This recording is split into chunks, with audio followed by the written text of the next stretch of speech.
Bonsoir. Il y a des hommes qui suivent l'histoire et d'autres qui la créent.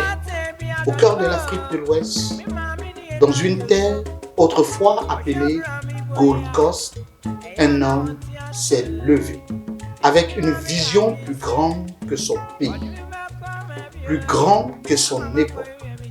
Son nom, Kwame Nkrumah. Né pour penser, né pour lutter, né pour libérer, très tôt, il comprend une chose essentielle.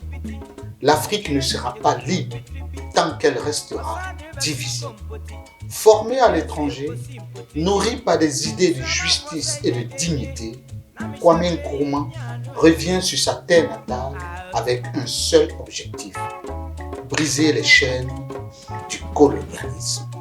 Mais la liberté ne se donne pas, elle se conquiert. Face à l'Empire britannique, il ne brandit pas seulement des mots, il mobilise un peuple. Des rues d'Accra aux villages les plus reculés, une voix résonne, celle de la résistance, celle de l'espoir, arrêté, emprisonné, réduit au silence.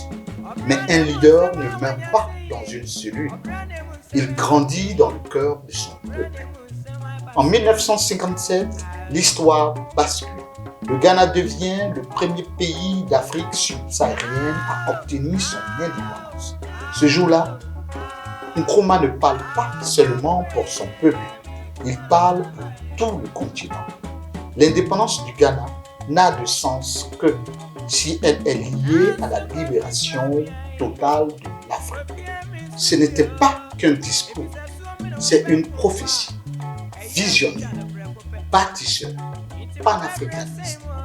Nkrumah rêve d'une Afrique unie, forte, indépendante. Une Afrique qui ne mendie pas, mais qui décide. Mais les rêves dérangent, les visions effraient.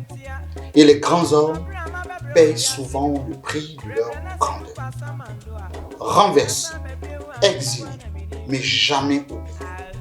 Car certaines voix ne s'éteignent jamais. Elles deviennent des échos à travers le temps. Aujourd'hui encore, le nom de Kwame Nkrumah résonne comme un symbole.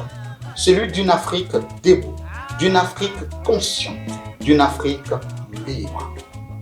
Black Diamond, ce ne sont pas seulement des histoires, ce sont des héritages. Et celui de Kwame Nkrumah est éternel.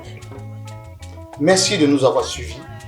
On se dit rendez-vous pour un prochain numéro de Black Diamond sur votre chaîne Shafik Art TV.